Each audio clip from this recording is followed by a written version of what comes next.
एक अय्याश राजा था। वो इतना धूर्त था कि नगर में किसी भी खूबसूरत महिला या लड़की को देख लेता तो अपने रुतबे के दम पर उसे हासिल कर लेता। एक बार राजा ने अपने लड़के के जन्म दिवस पर एक बहुत बड़े उत्सव का आयोजन किया, जिसमें नगर के सभी लोग पधारे। राजा का सबसे खास मंत्री भी अपनी पत्नी सहित राजा के यहाँ उत्सव में शामिल होने पहुंचा। जब राजा ने मंत्री की पत्नी को देखा तो राजा उसे देखता ही रह गया। राजा ने आज तक इतनी सुंदर स्त्री नहीं देखी थी। उत्सव खत्म हुआ, सभी अपने घरों को लौट गए, पर राजा का सुख चैन छिन चुका था। उसे रह रहकर बस मंत्री की स्त्री के ही विचार आ रहे थे। उस रात राजा सो भी न सका। उसने पूरी रात करवटें बदलते और मंत्री पत्नी को हासिल करने की तरह तरह की योजनाओं को सोचते हुए ही बीता दी। आखिर राजा को एक युक्ति सूझी। सुबह होते ही उसने बुलावा भेजकर मंत्री को अपने पास बुलवा लिया और एक पत्र देकर कहा, ये फला फला राज्य में लेकर जाना है। मंत्री ने कहा, ठीक है महाराज। घर जाकर पत्नी को बता। राजा के इरादों से अनजान मंत्री निकल लिया गंतव्य की ओर। मंत्री की पत्नी को हासिल करने के लिए उतावले राजा का तो एक एक पल सदियों के बराबर जा रहा था। जब उसे पक्का विश्वास हो गया कि मंत्री सफर पर जा चुका है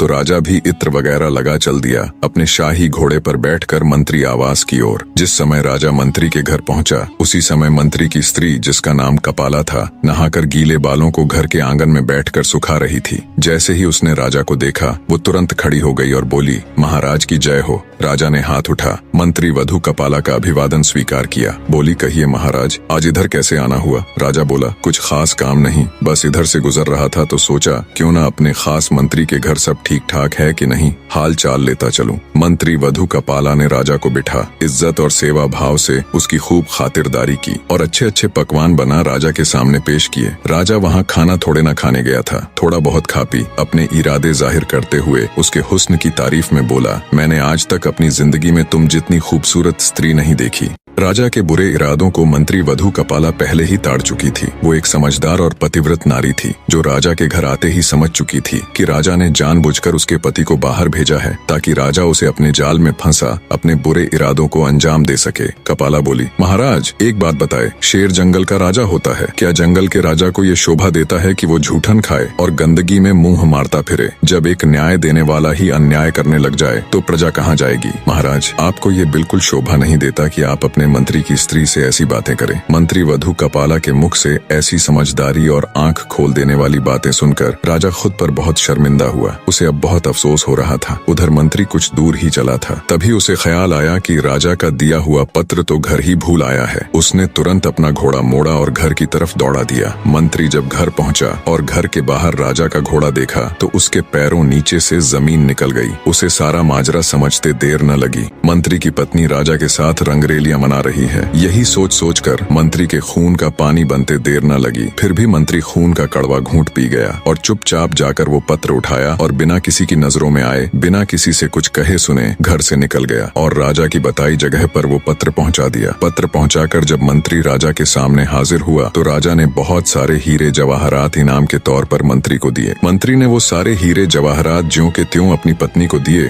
तो उसकी पत्नी ने कहा, ये इतना सब कहाँ से आया? मंत्री बोला, ये उसे राजा ने तोहफे में दिया है और उसके मायके छोड़ आया। ऐसे ही समय बीतता गया। ना तो मंत्री ने उसकी कोई खोज खबर ली और ना ही उसे लाने गया। जब इस बात को बहुत दिन हो गए तो मंत्री की पत्नी के भाई आखिर थक हार कर मंत्री के पास पहुंचे और कहा कि वो उनकी बहन को लेने क्यों नहीं आ रहा। तब मंत्री ने कहा, मैंने उसके प्रति अपने सभी कर्तव्य पूरे कर दिए हैं, वो अब मेरी जिम्मेदारी नहीं। मंत्री वधु कपाला के भाई राजा के सामने पेश हुए और मंत्री की शिकायत की। राजा ने तुरंत मंत्री को भी बुलवा लिया। मंत्री के साले बोले, महाराज, हमने एक सुंदर हरा भरा फल फूलों से लदा हुआ बाग इसके हवाले किया था, जिसमें एक मीठे पानी से लबालब भरा कुआं भी था, परंतु महाराज आपके सामने खड़े इस शख्स ने हमारे उस हरे भरे सुंदर बाग को उजाड़ दिया, उसके सारे फल खा गया और उस कुएं के मीठे पानी तक को भी खराब कर दिया। राजा ने मंत्री से पूछा, क्यों भाई, क्या ये ठीक बोल रहे हैं? अपनी सफाई में कुछ कहना चाहते हो? मंत्री बोला, जी महाराज, इन्होंने मुझे उस बाग को जैसा सौंपा था वो उससे भी बढ़िया हालत में मैंने इनको वापस लौटाया है। ये सब सुन राजा ने मंत्री वधु कपाला के भाइयों से पूछा, क्या मंत्री ठीक कह रहा है? बोले, हाँ महाराज, ये बात सही है कि बाग बिल्कुल सही सलामत है, पर राजा साहब, हम इससे बाग वापस देने की वजह जानना चाहते हैं। राजा ने मंत्री से पूछा तो मंत्री बोला,